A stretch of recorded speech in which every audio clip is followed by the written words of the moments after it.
And even just during this pandemic, we went to a dinner. He did this social justice dinner with young people who are impacted by the system, formerly incarcerated people, very high-ranking police officers, all of those things he did to cover topics like pay inequity, employment opportunities for Black and brown women, and how that impacts public safety. Those things were super important to him as well. So I just want to say, I've been seeing all those pictures that people have been posting, and you can see he's touched so many people's lives by the way that they've posted about him, spoken about, and how many people know him personally and have worked with him, both on and off camera. Yeah, sending condolences to that brother, Michael K. Williams, and his family, man. You just never know what people going through. That's why I be sending folks healing energy, because you never know who needs it. Right. And we are going to get a past interview on with Michael K. Williams this morning for you guys. All right, and today also, yesterday, expanded unemployment benefits that have kept millions of Americans afloat during this pandemic have expired. Lord have mercy. So there was an abrupt cutoff of assistance to 7.5 million people, as this Delta variant is still rattling this pandemic recovery. So the end of the aid came without objection from Biden and his top economic advisors. It's been a fight. Some people feel like it's time to end these benefits and let's get back to work and let's have some recovery. And other people feel like we're too vulnerable right now and people are facing foreclosure and not able to eat right now. So what do you do? But it's a thin line right now, because they were telling me that a lot of companies like Starbucks, a lot of them can't open up, not because they don't want to, but because they don't have the employees. And they say a lot of businesses people won't go back to work. So, but then there's a lot of people that can't go back to work or scared to go back to work, or, they make more money on unemployment. So I know it's a very thin line of when people should go back to work and when they don't want to. Hey, man, Screech's about to get nuts. All right, this is precious season. Last few months of the year, we going into the holiday season. Folks going to want to do things, for themselves and their families. Like, this is precious season. Screech's going to be crazy. And there's a new COVID variant now, the Mu variant, that has been found in all states except for Nebraska. Mu like cows? MU. They said it's even more transmissible than Delta. And it also has the potential to resist the vaccines. So, yet another variant. So what do you do in a situation like that? If people are saying it's because I read that too, it's resistant to the vaccine, then what do you do? Mm-hmm. Well, that's why they're saying getting vaccinated and other protections are important. It actually breaks the chain. Vaccine. They said those are the actions that actually break the chain of transmission, because that transmission is what limits COVID-19, and that's what doesn't allow the virus to mutate into something that could be more dangerous. In other words, if more people would have been vaccinated, then you stop with all these mutations. No doubt, but we're here now. So when you have a mutation that can break through the vaccine, what do you tell people? Charlamagne, they don't know. That's all I want. I don't know if you figured it out. They don't know. I know.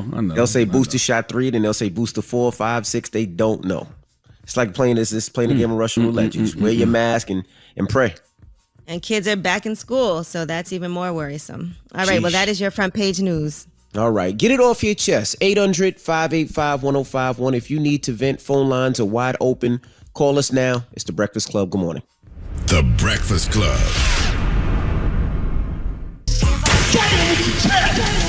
This is your time to get it off your chest, whether you're mad or blessed. So you better have the same energy. We want to hear from you on The Breakfast Club. Hello, who's this? Hi, this is Anna from Brooklyn. Hey, good morning. Get it off your chest, mama. I was just listening about how you guys said the unemployment benefits abruptly ended. I do not think there's nothing abrupt about that. There are jobs everywhere, and I think it's kind of ridiculous that they've been going on this long. People need to get back to work. Like, I had to work the whole entire pandemic, and I know people that purposely quit their jobs to get on unemployment. I know people that have not worked in almost 2 years that are going on vacations, buying new cars off of unemployment. You're right. So enough is enough. Yeah, there are more than enough jobs out here. People do not want to work. Yeah, I've heard that. I've heard a lot of business owners say that. Like a lot of my people who, own like franchises, they've said that. Like they can't even get employees to get to work because everybody collecting unemployment. I've heard that. Yeah. Well, I picked up a second job, and the job that I work at as my second job, they cannot get employees. I feel so bad because I don't want to work there no more, but they really have no employees. People won't even come in for interviews. They won't pick up the phone for callbacks. They quit purposely to get unemployment. It's ridiculous. Yeah, it's I don't think there's nothing abrupt about it. You can't just keep on letting these people sit home and collect all this money. All right. Well, we are hiring a private label in Detroit if anybody has experience and wants to come work at the store. And we're hiring at the coffee shop here in Brooklyn. So just putting that out there. All right. Hello, who's this? It's Trey, man, from Atlanta. What's up, bro? Get it off your chest. Man, just want to talk about this new variant, and how we continue to press, get the vaccine. This is against the vaccine. So why are we still telling people to get the vaccine, and now we got a variant that's against the vaccine?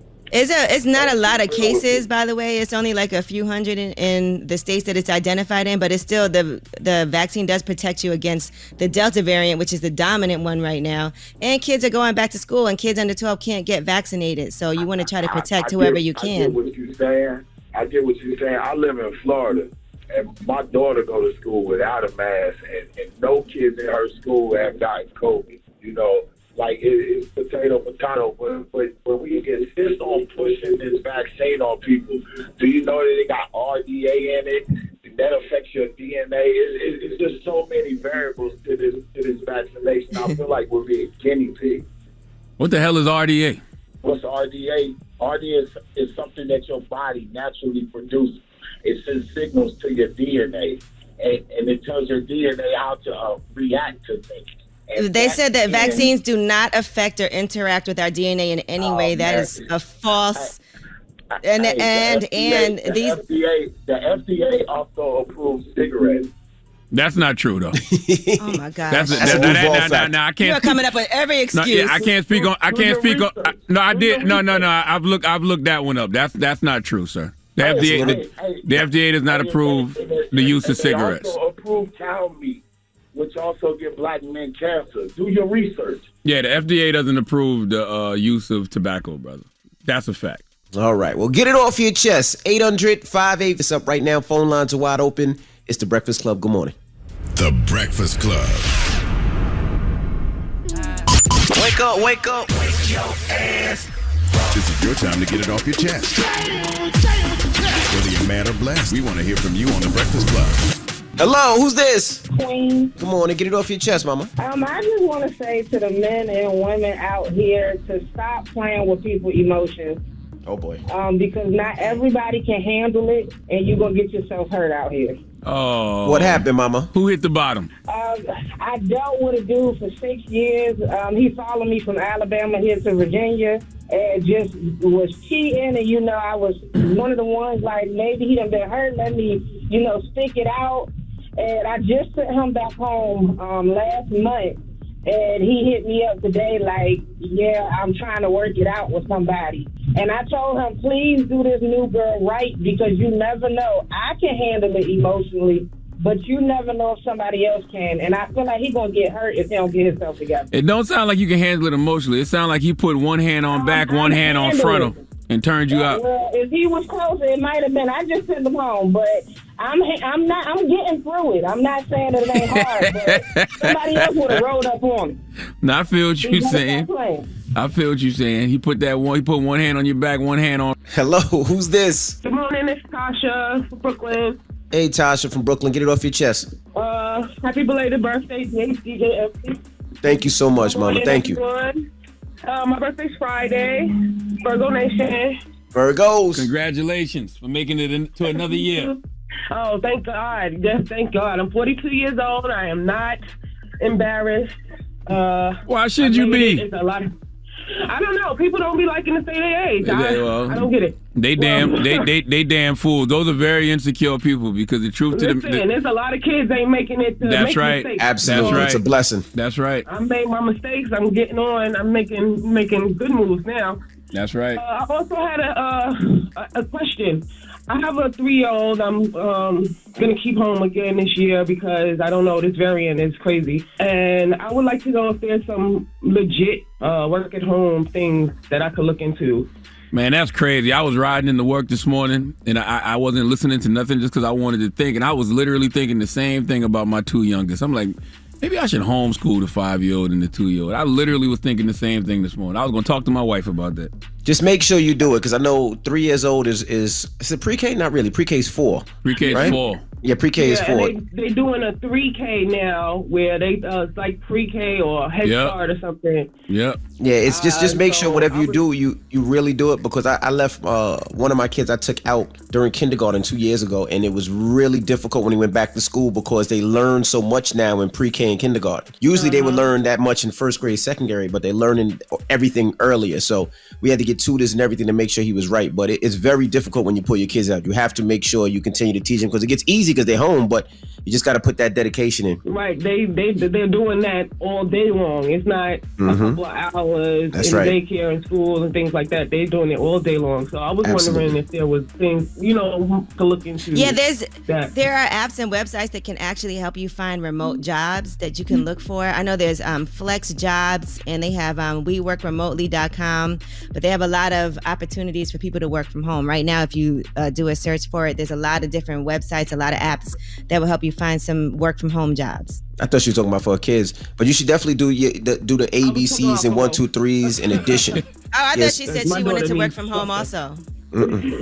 Okay, thank you so much. No, I'm definitely not home. I'm doing a little DoorDash, Uber, so I want to be home though. I don't want to be doing this.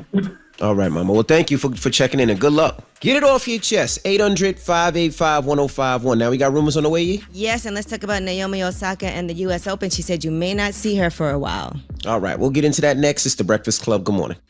The Breakfast Club. Listen up. This just in. All the gossip. The Rumor Report. Gossip. With Angela Yee. It's the Rumor Report. The Breakfast Club. Well, Naomi Osaka says she may take another break from tennis. She did lose in the U.S. Open. It was a close, upset loss. And she told reporters that she's taking an indefinite break. Here's what she said. I honestly don't know when I'm going to play my next tennis match. I think I'm going to take a break from playing for a while. When I win, I don't feel happy. I feel more like a relief. And then when I lose, I feel very sad. And I don't think that's normal. I respect She had written on Twitter that she was working to be more positive, and she also talked about her struggles with self-esteem. She said she would try to celebrate herself and her accomplishments more. I didn't see her documentary, but I heard a documentary on Netflix breaks down all of this and the reason she feels this way and why, when she wins, she doesn't feel happy. When she loses, she feels sad. And it talks about everything, why she represents Japan when she plays tennis. I heard the documentary is really good. I haven't seen it, but it said it really gives you an insight of her life and why she would be feeling all these things. Well, she probably don't know why she feels that way. And that's why I'm glad that humans on this planet are realizing when enough is enough. So, you could take a step back and try to figure it out. When folks are overwhelmed mentally or emotionally, take a step back if you can and, figure out what your issues are. I don't see the problem. Right. And I think as far as her representing Japan, she was born in Japan. So, I'm sure that's why. No, there's a lot of other reasons, because her dad is Haitian. Her dad got her. It's a reason of why she plays for Japan, not just because she was born there. It's a whole long thing if you watch the documentary. Yeah, but why is it like a big debate? She was born in Japan. I didn't say it was a big debate. I just explained her documentary. I didn't say it's a debate at all. I'm just telling you about her documentary. I remember people were so mad about it. I'm like, why? What's the big deal? She can represent what country she wants. It was a huge deal. All right, now Cardi B has given birth to her second child, so congratulations to Cardi and Offset. Hey, nice. Dropping the clues bomb for Bardi and Offset. Congratulations to them. They said, we are so overjoyed to finally meet our son. He is already loved so much by our family and friends, and we can't wait to introduce him to his other siblings. Did they name him Culture too? What did they name him?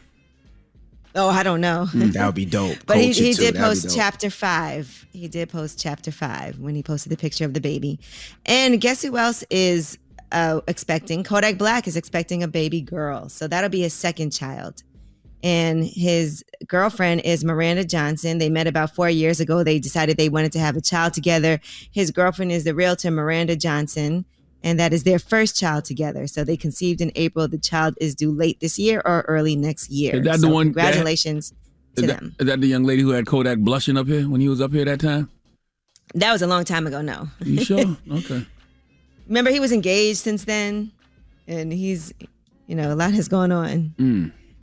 All right, now Kodak Black also had some controversy, and that's because he was donating air conditioners. And these AC units, he personally delivered them back in July, but the housing authority in Pompano Beach had some issues. They fired off cease and desist letters, and they accused him of entering the property twice, causing disturbances. They said he caused a disruption by shooting a music video on the property and playing loud music. And they got upset at him for installing air conditioning in the unit. So people were like, what is the big deal? Kodak's lawyer, Bradford Cohen, said that he thought it was sad and shameful that the housing authority wished to stop the assistance to the elderly and underprivileged during a heat wave and 2-year pandemic. Well, now a rep for the housing authority has told TMZ that donation was extremely generous and admirable, but there were concerns about AC installations being done properly to meet safety guidelines. They also insisted that all residents already had AC units and said that they had to send these cease and desist for other issues like unauthorized music video shoots and large gatherings, creating a public safety hazard. Well, God, the man tried to do something good. Jesus Christ. Drop on the clues bombs for Kodak Black. I mean, he was like installing the units himself too, so that was nice and exciting. Dang, it make you not even want to do nothing for nobody. Now, the housing authority did say they welcomed the opportunity to collaborate with him on his efforts to give back to the community, though. They got called out. Now, you said he was with that woman he's been with that woman for 4 years, right? Well, they met 4 years ago. Yeah, that was December 2018 when he was on the Breakfast Club. So they met 4 years ago, but he got engaged. I mean, in 2019 to Mellow Rex, remember? So he's not with her no more. No, I don't. Yeah. There's a whole explanation for it. I actually interviewed him, and that is coming out this week. So he talks about all of that. All right, now Janet Jackson has shared the first teaser for her new documentary, This Is the Truth. Take it or leave it. It's a 2-part documentary, and it's set to air on Lifetime and A&E in January. So here's the teaser trailer, the first one they've put out. This is what a superstar looked like. She's an empowered woman. She is a force to be reckoned with. She comes from a whole family of legends. She will always be my baby sister. This is my story, told by me. Not through someone else's eyes. This is the truth. Take it or leave it. Love it or hate it. This is me. All right. Well, I'm excited. Yeah, me too. I can't wait to watch that one. All right. Well, that is your rumor report. All right. Thank you, Miss Yee. And happy birthday to Noriega. Friend to the room. Of course, rapper, of course, podcaster in media now. Yesterday was his birthday, so happy birthday. He's probably listening right now. Dropping the clues bombs for N.O. Yeah, shout out to N.O. I know, and he also celebrated his wedding anniversary over the weekend. I couldn't make it. Well, actually, I was supposed to, but then when I looked at all the pictures, everybody was all dressed up and looked so nice. I was coming from a party. I didn't want to do that to Nori. So, but happy birthday, Nori, and happy anniversary. I'm glad you exist, King. Yes. I'm happy for you. Happy anniversary, Nori and Neri. Love you, N.O. All right, now we got front page news coming up. Yes, the Department of Justice is pledging support for reproductive health care after Texas has pretty much banned abortion. All right, we'll get into that next. It's The Breakfast Club. Good morning. The Breakfast Club. Your mornings will never be the same. It's Angela Yee. Feel tired and out of it? You could be dealing with junk sleep from sleeping on the wrong mattress. The Mattress Firm sleep experts will match you to the perfect mattress and help you unjunk your sleep. Visit mattressfirm.com or a Mattress Firm store today. Morning, everybody. It's DJ NV, Angela Yee, Charlamagne the Guy. We are The Breakfast Club. Let's get in some front page news. Happy Tuesday, guys. Where we starting, Yee? Well, let's start with the Department of Justice. They have pledged support for reproductive health care after Texas has basically said that women cannot get abortions after 6 weeks, which at that time, a lot of women don't even know that they're pregnant by week 6. And also anybody who helps aid a woman get an abortion, even a Lyft or Uber driver, could face those consequences, and any type of reproductive health services, all of that. So the Attorney General is now saying the department will provide support from federal law enforcement when an abortion clinic or reproductive health center is under attack. They said, we will not tolerate violence against those seeking to obtain or provide reproductive health services, physical obstruction, or property damage in violation of the FACE Act.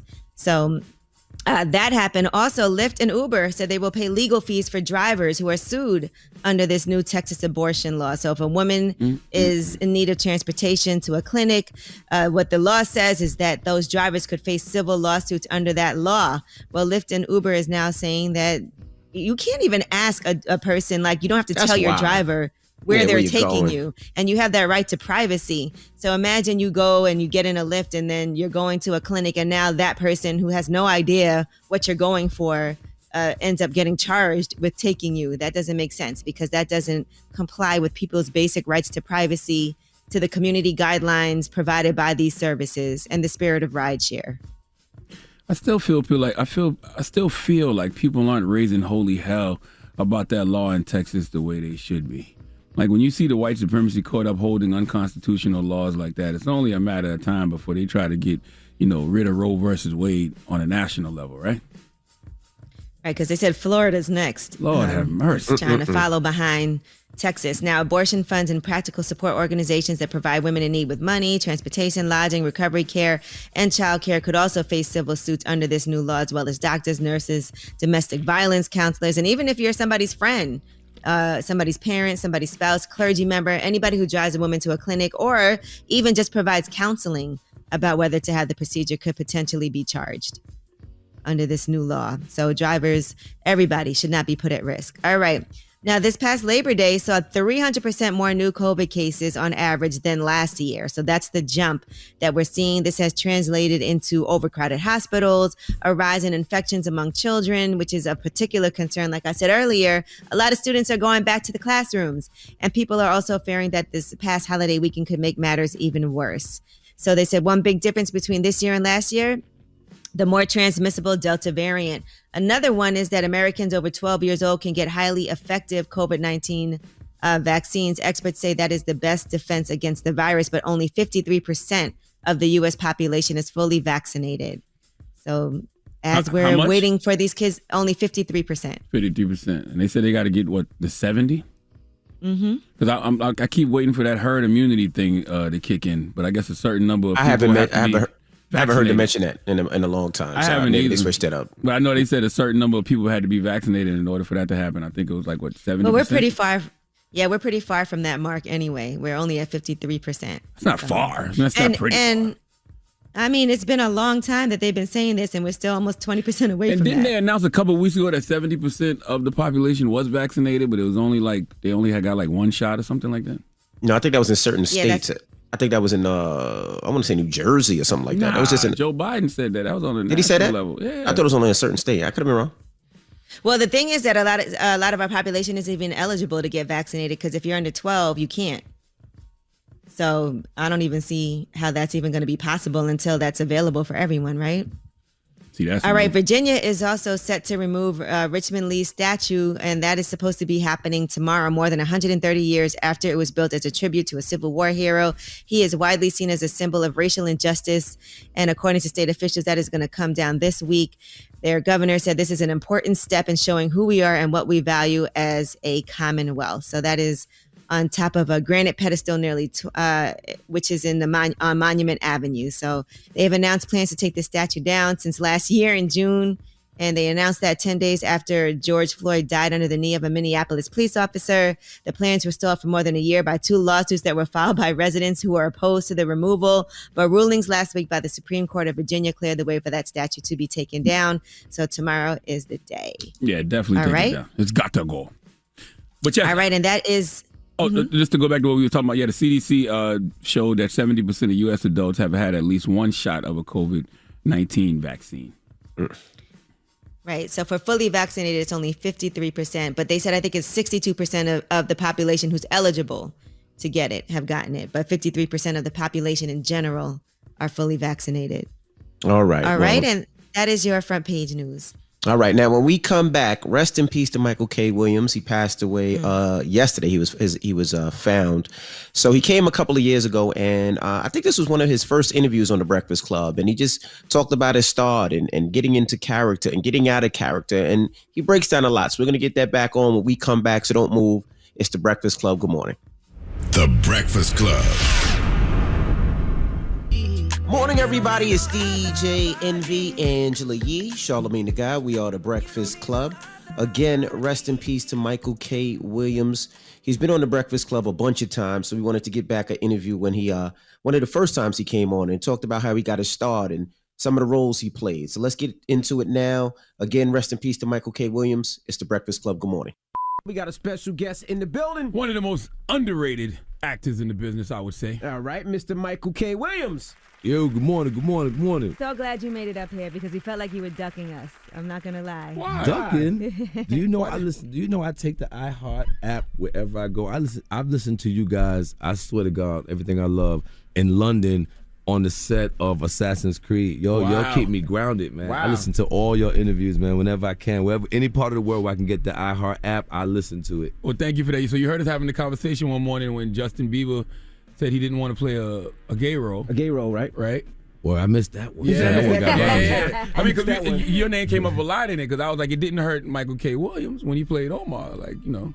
Yeah, I mean, you know, I come from a, you know, it was do or die, you know, Brooklyn. You know, the price is right. I'm gonna kiss you. It was like, what? You cutting checks? I'm from a different era.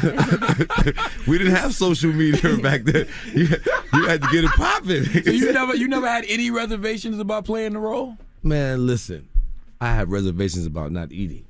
You know, I found something in life that I gravitated to that kept my attention, man. I was the kid that was always stepping in huge turds of manure. Gotcha. You know, these cuts in my face did not come from, you know, me selling, you know, the newspaper, my newspaper route. I was always getting into trouble and just could never get focused in nothing, man. And the arts gave me something to believe in, something I could believe in myself and felt good about myself. So, you know, it was just like I did anything. I had no fear with this. This is something that made me feel good about myself. And let's keep in mind that role was an incredible role. Big role. It was a very complex role.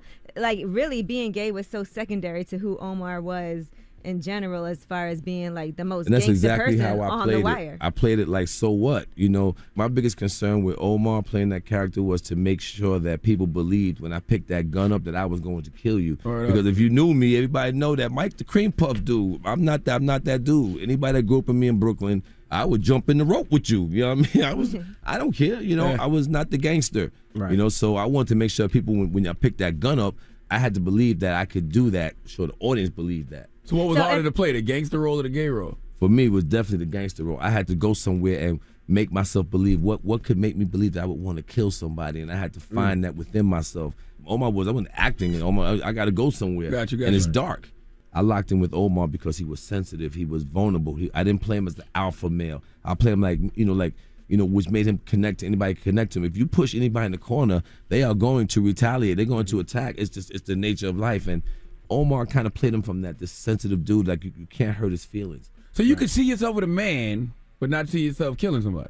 I could see myself in love, bro. Got you. I could see myself in love. You know, I didn't really get onto the whole, the male female thing. I looked at it was love. You know what I mean? And I didn't have to walk in high heel shoes, at least not for that one. Shout out to the cast of 999. You know what I mean? So you have no problem playing any role? Nah, man, I've played a few gay characters. I called my agent the other day. I was like, this question's going to start coming up in a minute.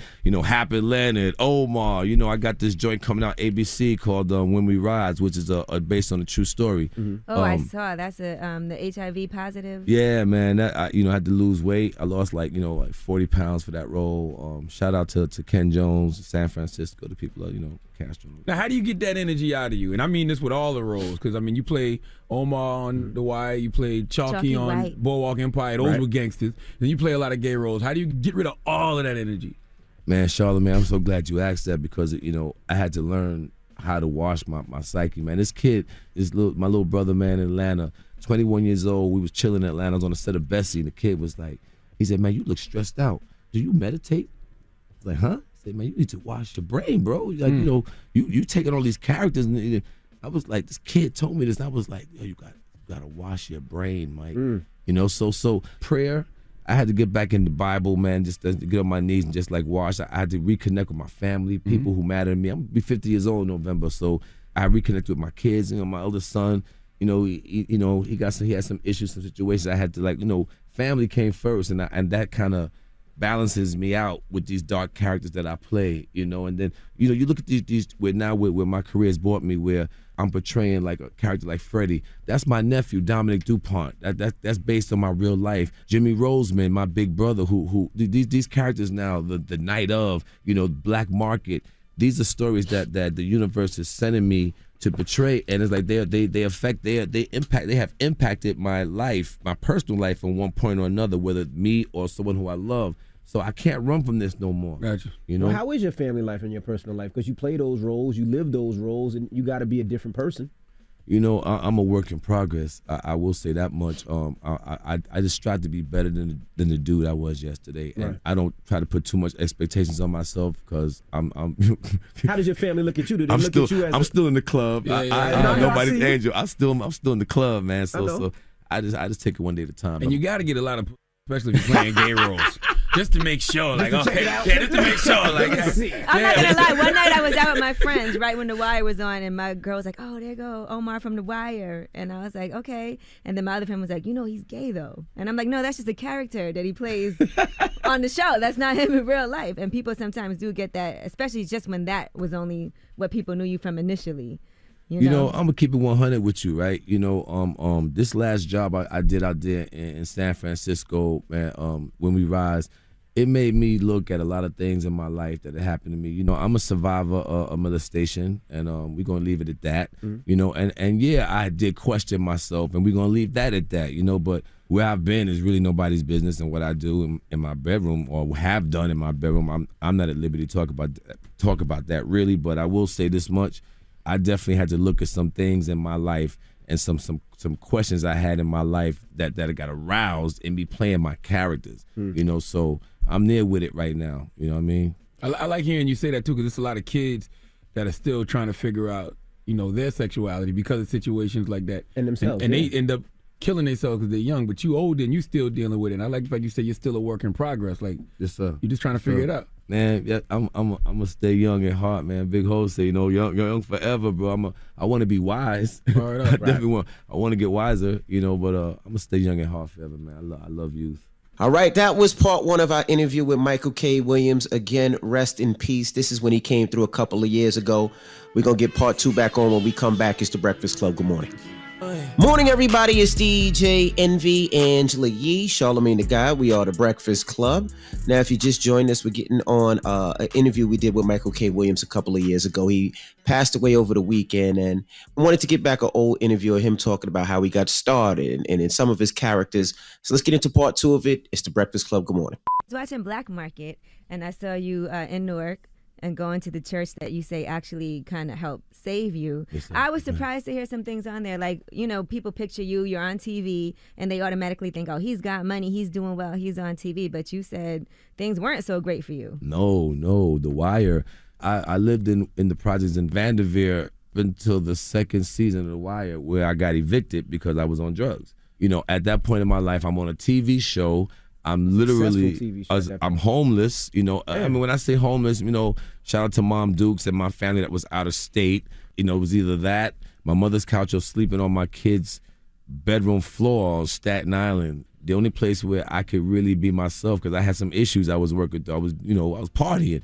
And the only place I can do that and be safe was with these dudes, my brothers, you know, out there in Isabella or in Newark, New Jersey, man. Shout out to the Hill family. Those brothers took me in. You know, and I had people who loved me who could take me in, but did I really want to go back and live in the projects? Right. You know? And this is why you on HBO every week? I was on HBO. I was hungry, man. I made a lot of bad decisions early on in my career, and it's the grace of God that, you know, you only had no damn TMZ of me out there, you know? Right. Because I don't think them cameras was coming to the parts where I was at. They wasn't rolling over there. What kind of drugs was they selling in the 90s that you had so many functioning drug addicts that could win? Even in the 90s, 2000s. Yeah, early 2000s. DMX made $33 million. You on The Wire. I'm a dinosaur, man. There's very little I haven't done. Yeah. I got dinosaur blood in me, but my downfall, you know, I'll keep it real, honey. It was coke at one point. You know, yeah, I did smoke it. It was the 80s, you know what I'm saying? The 80s and the 90s. You know, we didn't have examples of crackheads. It was shown to me as being something sexy. You know, dudes and women on the dance floor with leather and suede and fox, with, you know, hitting their personal pipe on the dance floor, throwing their hands up. I thought that was sexy. You know, I was in them places way too young. Yeah. You know, and I saw way too much, way too early, and you know, I got a little turned out, but you know, saying the grace of God, I'm here today to talk about it. How do you play those characters? Because you play some of those characters, even in the night of. You know, you're using drugs in night of. Does that bother you when you have to play those characters? Is that a character's like, nah, I don't want to do that, or you just like, I'm acting? once I believe the world is real, you got to do it. You got to commit to it, or don't do the job. You know, but Freddie was definitely, that beat me up. But let's talk about. Does it make you want to relapse? Yeah. Really? Yeah. In a word. Yeah, to keep it 100. Because you were cooking it up, you were putting it together. Yeah. I mean, the whole thing. I don't play with that. You know, it's real. You know, those feelings when I committed murder in a character, those emotions are real, bro. If it looks real to you, it's because it felt real to me. Right. You know, and you got to, like you said, what do you do with those feelings, those emotions? Those things create energy. They have to go somewhere, and you can't keep them in you. It'll cross you up. Yeah, but you can't just go around killing people. You cannot go around. You might can have sex with a man. You might can do some coke, but you can't just kill people. That is not cool. You know what I'm saying? Did it ever affect you getting to work on time and taking care of your responsibilities? A time or two, you know, but I would like to say that I have a pretty good track record in my 20-some-odd years in this business. Mm-hmm. I'm known for being on time, doing the work, and being respectful. All right, so let's talk night of. Yes, let's talk yes. night of. Yeah, I know you got some questions. First thing I said was I was disappointed in the finale.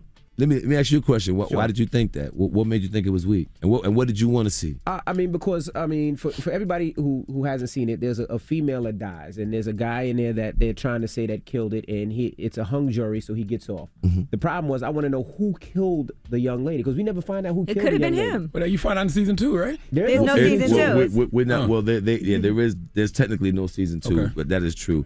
And to your point, you are correct. There was a murder that went unsolved. Right.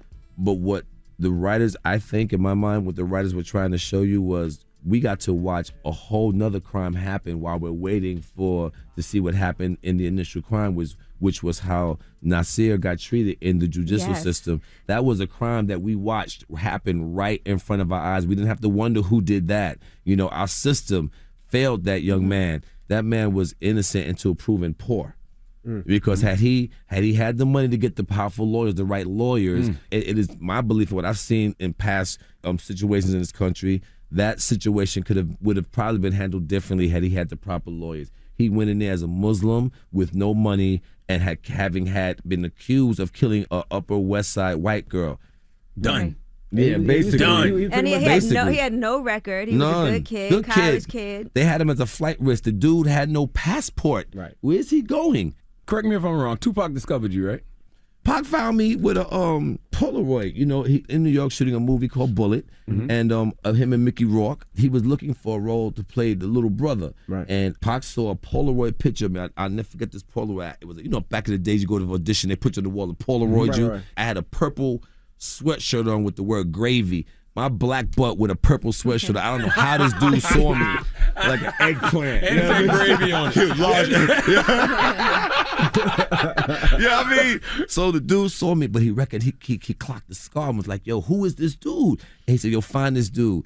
And in his words, he told me on the set, he told me in the limousine scene, he says, I saw your picture and I said, I saw the scar. And he said, this dude looks thugged out enough to play my little brother.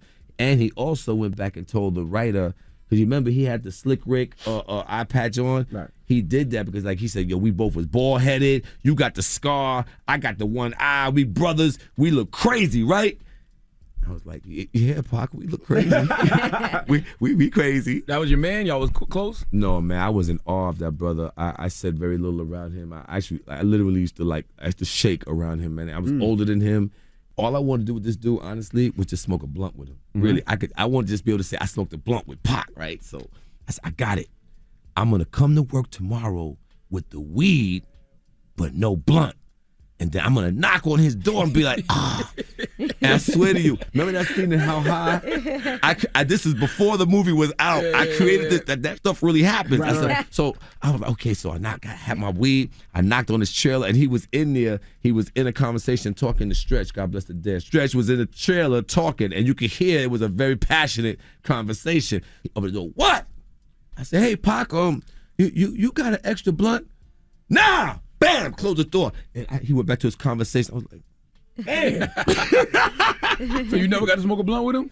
No, in a word, no. Damn. I never got to smoke a blunt with him. But you know what, though? In his defense, he taught me, I learned so much watching him work on the set. I learned how to conduct myself on the set. He was the first person I ever heard that say, he doesn't come to the set and get in character. Come prepared. When I come on the set, Tupac is back in my trailer. I'm the character now. That's real. I learned that from him. I learned how to speak up. I admire anybody who met Pac though, because Pac seems like such a mythological figure. Right. Now people gonna kill me if I don't ask, how did you get this scar? Oh, I was in a bar in Jamaica, Queens on my 25th birthday, and I got really drunk, and I entertained the conversation that I would have normally ignored had I been sober, and I got jumped. The crap beat out of me, and that's literally what happened. The dude, how I got cut in my face, dude spit a razor. He kept saying, what?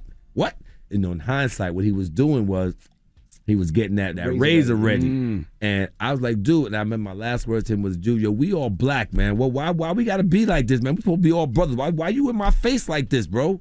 Woof. My thought was, that's all you got? Are you trying to smack dudes now? And I went in. He kept cutting. My friend who dragged me out, he got cut too. He was the first one to tell me my face was cut. He's like, yo, Mike, you're gonna be all right, though. And I was like, what? I said, you still got a little touch in your face, but I thought I was sweating. And I went like this. I was like, oh, word? So I went back to fight more, right? Because I lost my mind. Right. I lost my mind. But I saw my friend he was barely standing. He had lost so much blood, so I thought he was going to die there. And so I said, we got in the car, and thank God we drove to the hospital, and the rest is history. Man, you need to be working on your biopic. Talk about old dirty Miles Davis. Oh, man. God bless him, but damn. Yeah. Man, well, we appreciate you joining us with the stories today. Amazing. I know. Are you still a great dancer? I still boogie. You know, I'm a house head, you know. Yeah, I'm a house head. While yo was in the tunnel, I was down the block at the Sound Factory. You know what I mean? I'm need that a role dude. that incorporates some dancing or something. I would love that, man. How you playing that? See, that's the problem. You playing all these gay roles and they ain't did a dance role. I ain't did a dance What the hell role what yet. you doing, man? All they got me doing is kissing dudes and busting guns, man. I got to do something. I can dance. I can dance. You know what I'm saying, Sean? Was it for Madonna? Did you dance for Madonna? I didn't dance for her. I was in the video, those secrets. By the time I did the Madonna video, I was the dude with the scar. You know, they thought I was a model. I mean, but now I danced for. Thought you was Seal. Yeah, I ran with that though, cause Seal gave me. No, I said these were tribal markings. I'm from that same tribe as Seal. I'm dead serious, bro. I used to say that. I used to say that because I didn't want to tell that long story. Well, we appreciate you joining us. Yeah, man. Thank y'all for having me, man. Keep doing what y'all do, man. Thank you, Real brother. talk. I love y'all, bro. All right, it's Michael K. Williams. It's the Breakfast Club. Good morning.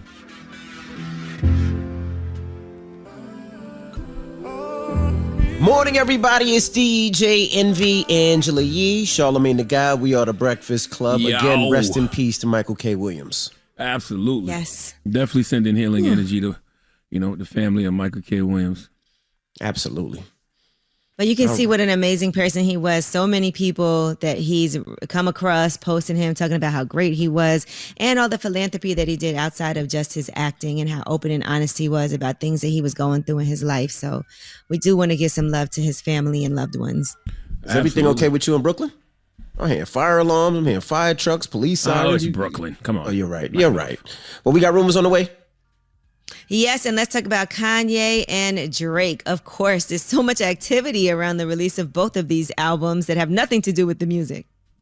All right, we'll get into that next. It's the Breakfast Club. Good morning. This is the Rumor Report with Angela Yee on the Breakfast Club. So listen up. All right. Well, Kanye has got the 10th #1 album with Donda. So congratulations to him. He earned a total of 309,000 equivalent album units. So that's a big deal for Kanye. Now, Drake's Certified Lover Boy has broken Spotify records. And I guess we'll see what those numbers are looking like this week. So on Friday, Spotify announced that he has the most album streams in a single day. And so he actually broke his own record that he set himself with Scorpion back in 2018. That project got 132 million streams in just one day. So as you can imagine, this new one, Certified Lover Boy, has made history.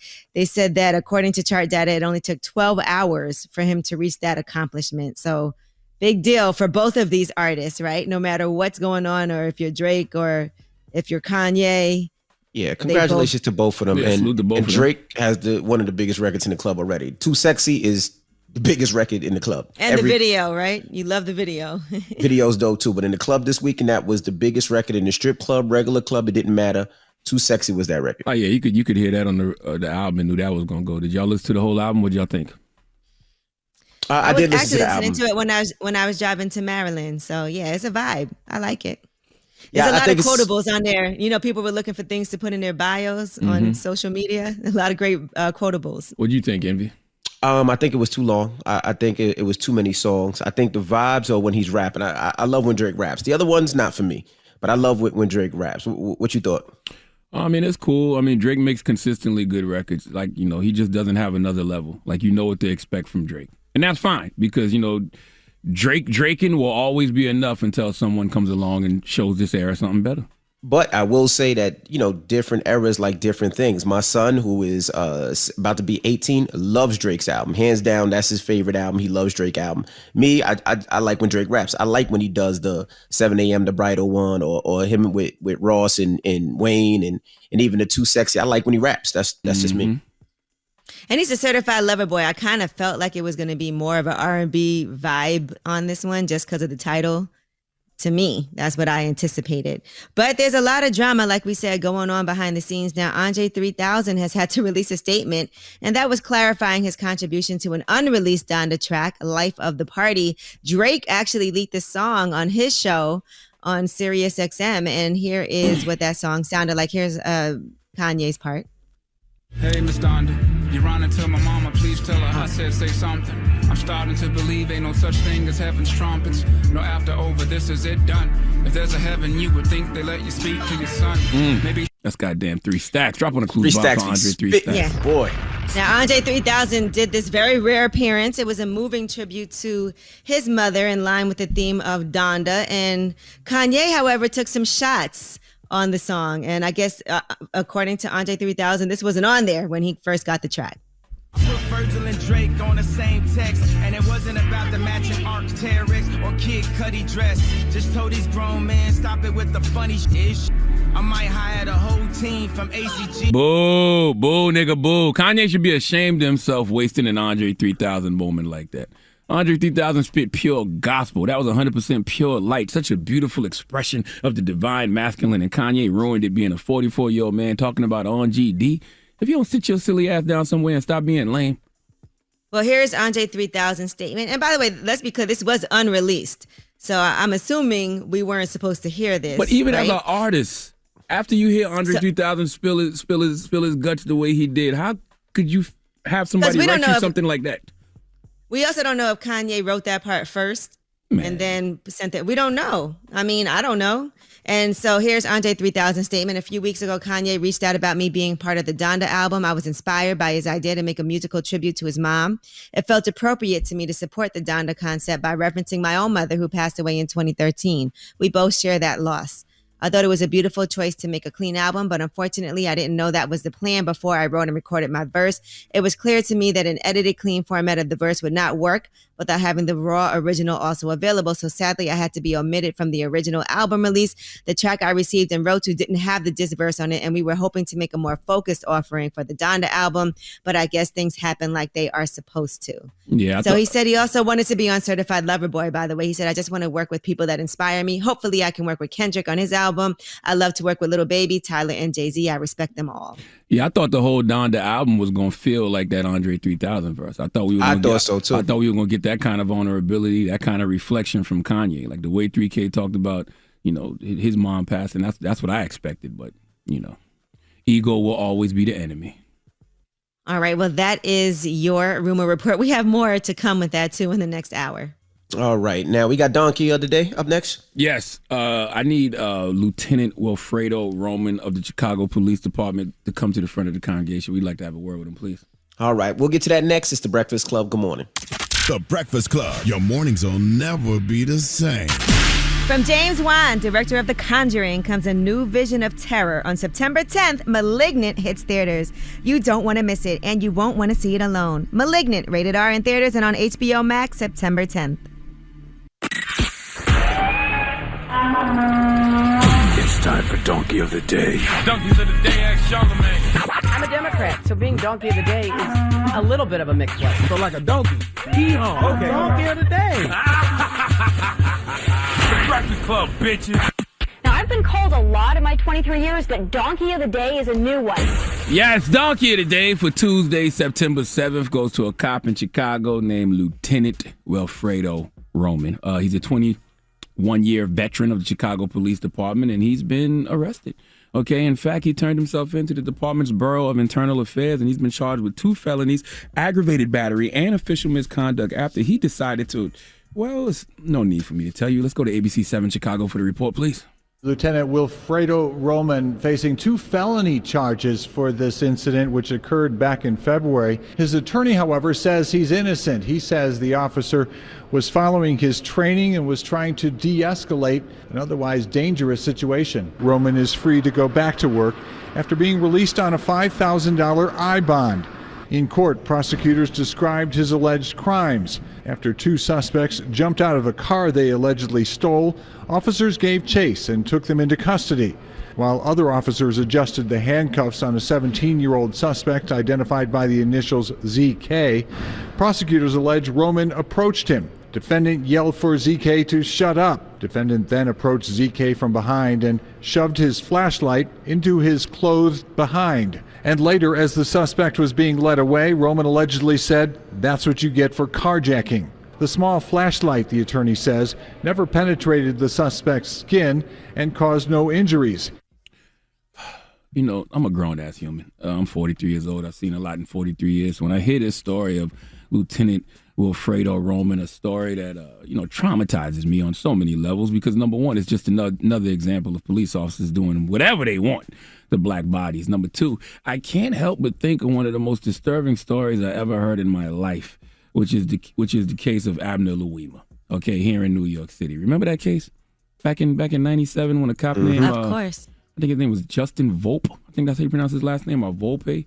Sodomized Abner Louima with a broomstick, or it was the handle of a plunger, something like that. Sodomized him, ruptured his colon and bladder, and, Justin Volpe went to prison because of that. In fact, he's been in there 21 years. Early this year, he tried to get a compassionate release because of COVID, but was denied and has to stay in until 2025. I mean, the punishment, is a great punishment, but it doesn't even fit the crime. There's no amount of prison time that can take back the trauma he caused Abner Louima, and I don't understand why people don't learn from the mistakes of others. Lieutenant Wilfredo Roman has been on the Chicago Police Department for the amount of time Justin Volpe has been in prison, so he may not be familiar with the Abner Louima case, but even if he was, he needs to ask himself, why would he want to do that to someone? Why?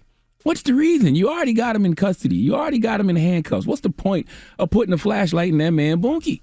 Last time I checked, the Chicago Police Department's mission statement was to serve our communities and protect the lives, rights, and property of all people in Chicago. Okay, nothing in that mission statement says anything about Chicago police officers being criminals and perverts, though. Okay, now let's talk about what Wilfredo's attorney said. And I need to add him to Donkey of the Day, too, but he's just doing what an attorney gets paid to do, and that's attempt to get his guy off. But would you like to see how he downplayed the accusations during a bond hearing last Thursday? Well, his attorney, James McKay, said, and I quote, "This is like a spank or a spanking. For the love of God." He also added, "I had nuns that treated me far worse." Let me tell you something, sir. If you had a nun doing worse things to you than sticking a flashlight in your bunkie, then you need to give us all the names of those nuns because they need to be in prison. Okay? What's worse than a cop trying to stick a flashlight up your bunkie? The worst is what happened to Abner Louima. So nuns were doing things like that to you? Nobody can make an excuse for bad behavior like an attorney, but Wilfredo Roman, even former NYPD officer Justin Volpe admitted he committed a crime. He did something wrong to someone. You got your lawyer saying it's the equivalent of a spanking and nuns did worse than him?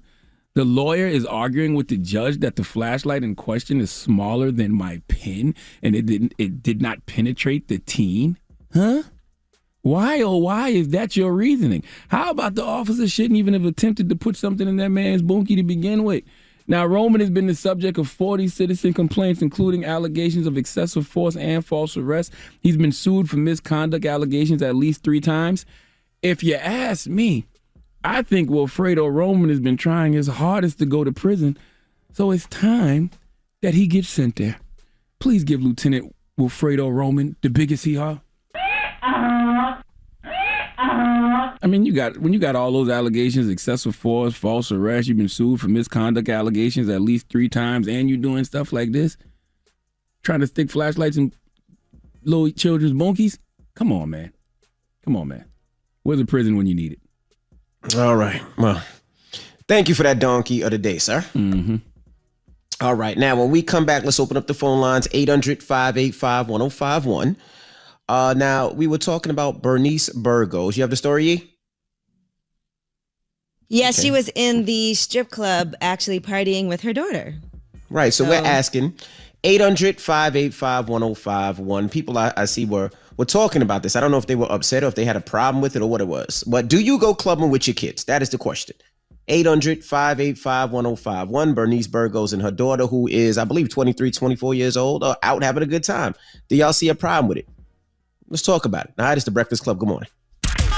Pull out your phone. Call in right now. You call me. Add your opinion to the Breakfast Club topic. Break it down. 800-585-1051. The Breakfast Club.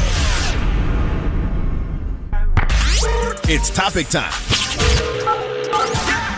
Pick up the phone, baby. Call 800-585-1051 to join into the discussion with the Breakfast Club. Talk about it. Morning, everybody. It's DJ Envy, Angela Yee, Charlamagne the Guy. We are the Breakfast Club. Good morning. And if you just joined us, we're asking, do you go clubbing with your kids? 800-585-1051. Now, the story came from Hollywood Unlocked. Bernice Burgos posted a picture of her and her daughter at the club, and they were having a good time. She was slapping her daughter on the ass, and we're asking, do you go clubbing with your kids? Start with you, Yee. Would you go clubbing with your moms? I don't think I've ever been to a club with my mom. I say I don't have any kids. But we definitely will have like drinks together and stuff like that. But we never been to a club together. But my mom's also not like the clubby type of person. Yeah. So for my mom, my pops, I actually took them to my first club. I think like 2 weeks ago. It was a day party. It was the first time they actually seen me DJ. So they had a good time going out. And as far as my daughter's concerned, yeah, I've taken my daughter with me several times. No, I'm not slapping her on the ass or is she grinding. But oh my God, we don't want to see that. No. I'm just saying, but she is in the club with me and I'm teaching her how to move in the club, how to get in and out and what to look for and things that I feel like a dad should teach their daughter and son when they're out and about. So yeah, she goes out with me and we have a good time together. I have no problem with that. Yeah, my kids are babies. I mean, my oldest is 13 and I'm not the club type anyway. So, I mean, it's different for you, Envy, because you a DJ. So being that you a DJ, yeah, you would probably take your daughter out. Because she younger too, so she probably just getting into the clubs and parties herself. So why not go with her dad who's a DJ? That makes sense. And same thing with Bernice. Bernice, what, 40, absolutely. 41 years old? Her daughter, like 25? 24, yeah, 24, 25, something like that. I don't see the big deal. I don't see a problem with it either. Yeah, my friend Valerie just texted me. She said, hey, little Mark just turned 23 and I would party with him. You have to remember to act your age and not his. You are most likely partying with someone else 23-year-old. Why not yours? I don't see the problem. I agree. I'm not in the club at 40-something years old, but if you still are and you want to go with your 20-something-year-old kid, why not? Yeah, I don't see a problem with it. Let's go to the phone lines. Hello, who's this? This is Jay from Queens. Hey, Jay from Queens. You partying with your kids, man? Well, no, I partied with my father when I was 18. Okay. When I turned 18, he took me out for the first time. He let me be the designated driver, let me drive that night. But it was embarrassing. Why was it embarrassing? Because, all right, the first club we went to, he got super drunk. He bought me some drinks. And no, he did not. I didn't really get drunk. I ain't really getting drunk like that. I was 18. I wasn't even supposed to be drinking, but I guess he knew the owner of the club. And then right after, that's when the most embarrassing thing happened. We went to a friend's house, his friend's house. It was a boxer. I can't remember his name. And he had a party, and then my father was just dancing by himself in a corner and then knocked down a whole table of food. Oh, my gosh. Lord have mercy. And then people walking up to me like, yo, you're not going to get him? I'm like, nah, I don't know him. I'm not going over there. That is the one concern. Will your parent embarrass you when you party with them in the club? Oh, man. It was fun, but it was a little embarrassing at the same time. That's a cute story. Thank you. Hello, who's this? This is Beth. Hey, do you party with your kids in the club? Well, me and my mom, we like to go out and chill because he's my best friend. So, I mean, why not? I ain't mad at it. That's a yes. What's the age difference? My mom's 56 and I'm 22. Lord have mercy. Where the hell y'all go at together? Anywhere. We'll go to a restaurant, get drunk at a bar. Day parties. Yeah, I get it. White girl wasted. What kind of music she like, though? Well, she can't hear, so I do sign language. Cool. She listen to whatever I listen because she can't hear it no way. Oh, y'all got to be careful. Y'all gonna end up getting jumped in the club because people gonna think y'all throwing up sex. No. I'm serious. We've had that question asked before, but damn. All right. All right. Well, thank you. All right. 800-585-1051. We're asking, do you go clubbing with your kids or do you club with your parents? Call us up right now. Let's talk about it. It's the Breakfast Club. Good morning.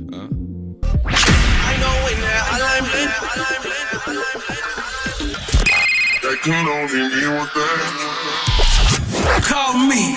Add your opinion to the Breakfast Club topic. Come on. 800-585-1051. Morning, everybody. It's DJ Envy, Angela Yee, Charlamagne the Guy. We are the Breakfast Club. If you're just joining, we're asking, do you go clubbing with your kids or do you club with your parents? All right. Now, this came from Bernice Burgos. She posted a video of her and her daughter at the club. They were dancing. She smacking her daughter on the ass. They're having a good time. I don't see nothing wrong with it. I think it's actually better if you go to the club with your kids. You teach them what they should be looking for. I don't see a problem with it. Also, I just don't know if I would want to go to the club with my mom either. It's fine for Bernice to go with her daughter. I don't know that I want to. And Bernice is fun in the club, I'm sure. I don't know that my mom would be. You don't think your mom is fun? Not in the club. Your mom might bust out the electric slide, or you never know. Yeah, but nobody doing the electric slide in the clubs that Angela Yee going to. Like, the difference between Bernice and her daughter is like Bernice. They're growing up in the same era almost. Like, you know, it's weird, right? Because this era of 40-somethings and 20-somethings, they're into a lot of the same things. Correct. You know, music, fashion, whatever else. So it's different. It's not like the disconnect between like a 40-something and a 60-something. Correct. Well, let's go to the phone lines. Hello, who's this? Charlamagne Boucher. All right. What about your booty? Okay, say it again. What you say about your booty? What happened now? My name, Charlamagne Boucher. Oh, Charlamagne Boucher. Okay, I thought you said money, booty. like the word true and money. Got you. He just wanted to hear true and booty. That's all he wanted to hear. But bro, so we're asking. True booty. True booty is a fire name. True booty. You party with your kids with that name, bro? No, I would not party with my kids nor with my parents. That is something that is done privately amongst adults, and we're showing our kids enough as it is. So when you do it, you implement her, I'm going to teach you how to party, that's a form of irresponsibility on my behalf. I disagree. You know your kids party regardless. You know when they're in Exactly. college, they party. When they're 21, they party. When they're 30, they party. You know, they party regardless. You're not taking a 15-year-old. They're not kids. We're talking about, you say kids, I'm talking about 16 and under. No, they can't get in the club, we're talking man. about we're talking about your grown child that can go to the club. Grown kids.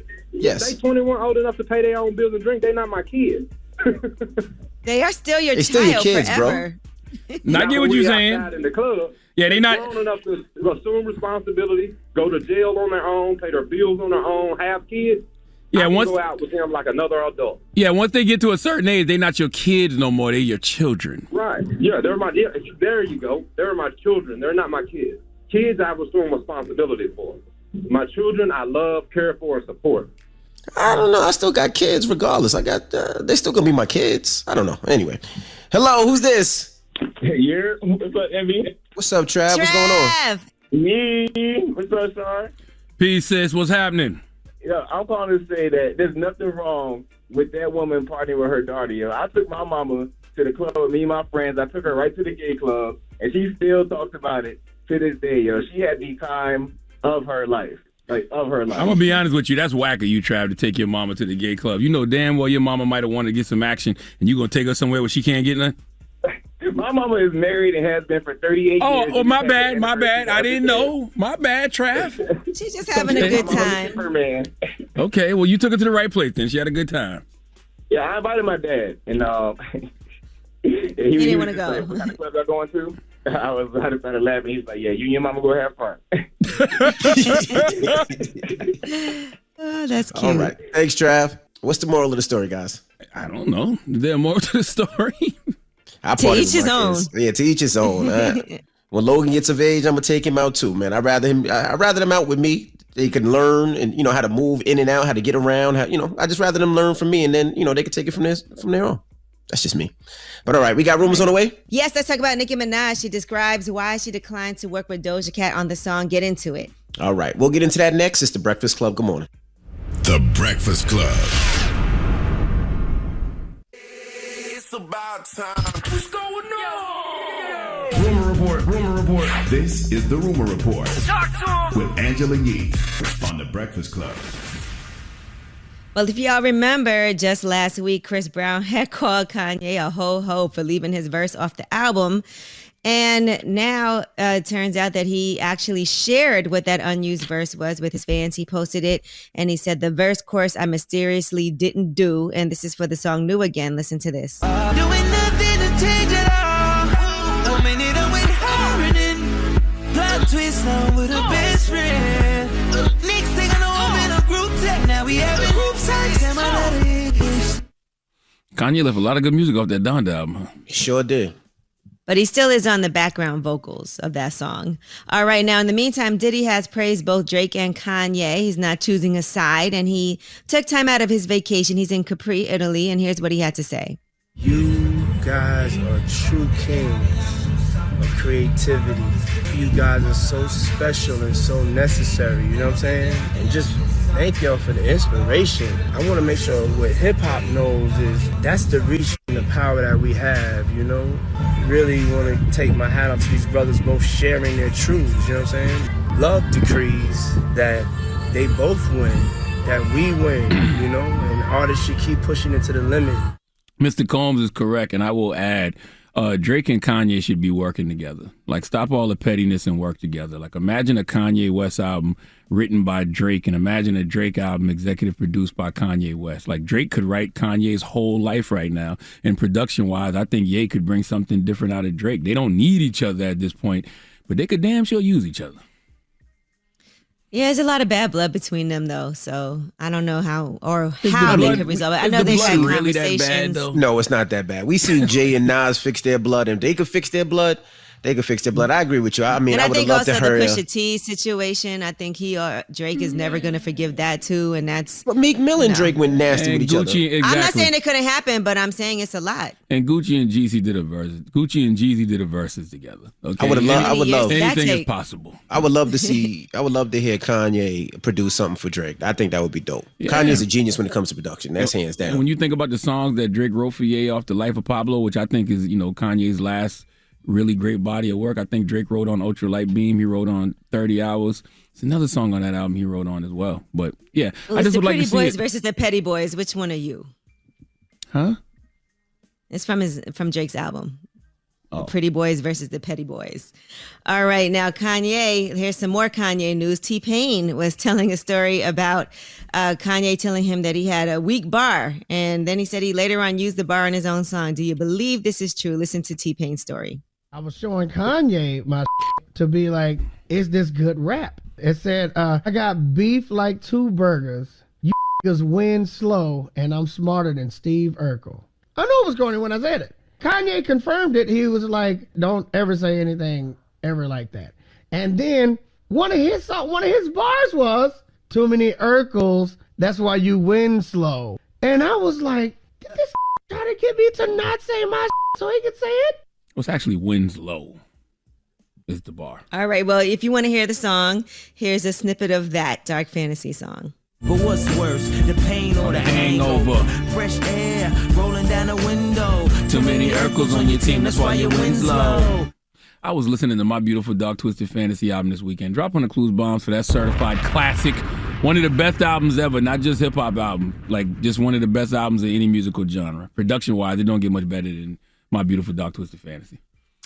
All right, and Nicki Minaj was talking to her fans on Twitter Space, and she explained why she did not collaborate with Doja Cat on the particular song, Get Into It. Yeah, here is what she had to say. How do you feel about Get Into It by Doja Cat? The truth is, she asked me to get on that song. It's not that I'm too busy. There were middle people involved in that situation. So I had told her if it was like how me and Bia were direct and we had, we dealt with each other directly, it'd be different. But I didn't love that song because I didn't think I could bring anything to it. I think that was the second song they sent me, but I asked them to send me something else. And they didn't send me anything else. Now, that song that Doja Cat has also, she does shout out Nicki Minaj on it, and it is also a nod to the song Massive Attack, which Nicki Minaj has admitted that she's not a fan of that single. And here is a snippet of that song if you want to hear how she basically pays homage to Nicki.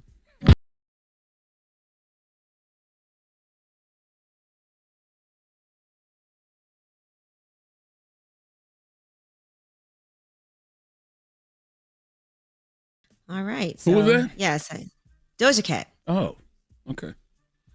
That's her song. Get Into It. I think that song has 70 million Spotify streams since it got released on June 25th.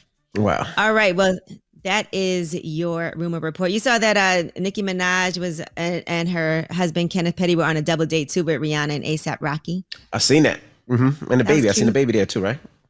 Little cute baby. Why was the baby there? Well, we don't know if they went on a date, if they just went chilling at the crib. We don't know what they were doing. The baby didn't have a date? No. That's awkward. What's wrong with you? Goodbye, man. All right. Oh, shout to you mean Revolt. a baby? What you thought I was talking about? I thought you said the baby. Oh my god. That's literally what it sounded like. Shout to Revolt. Like Nicki and her husband and A$AP Rocky and Rihanna and the baby. I'm like, why was the baby just randomly there? Oh my goodness. All right. Shout to Revolt. Revolt is off this week. A little vacation, so we'll see them back next week. All right. Everybody else. The two people that work there. Yeah, the two people that work there. Well, for our show. All right, and everybody else, the People's Choice mixes up. Hey, somebody got to pay for Diddy's boat, goddammit. You see how big Diddy's yacht was? Yep. All right, I ain't got time to pay all y'all people on Revolt when I got this big yacht to take care of now. Okay, right. Priorities, people. It's the Breakfast Club. Good morning. Morning, everybody. It's DJ Envy, Angela Yee, Charlamagne the Guy. We are the Breakfast Club. Now, again, rest in peace to Michael K. Williams, who passed away over the weekend, over the long Labor Day weekend. Earlier today, we played a older interview that he did. I think it was, 2016 when he came up here? Definitely 2016. Mm-hmm. Yes, we got a chance to hear him, how he got his start and his inspirations and all that. So definitely rest in peace and condolences to his family. Yes, again, that was really tragic and sad and completely unexpected, but so much love that we have for him while he was here with us, and we'll continue to have for him and keep his legacy alive. Absolutely. Definitely sending healing energy to his family, man. Absolutely. All right. When we come back, we got the positive notice, the Breakfast Club. Good morning. Morning, everybody. It's DJ Envy, Angela Yee, Charlamagne the Guy. We are the Breakfast Club. Now, shout to everybody out I seen in Miami over the weekend. I've been out here planning the car show, of course, that I'm doing December 12th, which is just going to be a big family day, celebrity cars, exotic cars, bikes, trucks. We got so many surprises. There's going to be a Santa. There's going to be a carnival game. So if you haven't got your tickets, definitely get your tickets and shout to our station out here, 103.5 The Beat Miami. Appreciate you guys. 33 and all them. Now, Charlamagne, you got a positive note? I do. First of all, I got to salute my soul sister, man, Debbie Brown. I love Debbie so much. Like, Debbie flew in to Jersey on Thursday night from L.A., and she stayed for 36 hours because she wanted to do energy healing and chakra alignment and prayer rituals and Karuna Reiki on my wife and I because God told her to. That's what she said. So I really appreciate, my soul sister Debbie Brown, and that leads me to my positive note, which is simply this: healing is a choice. It's not an easy one because it takes work to turn around your habits, but keep making the choice and shifts will happen. Breakfast Club, bitches! Y'all finished or y'all done?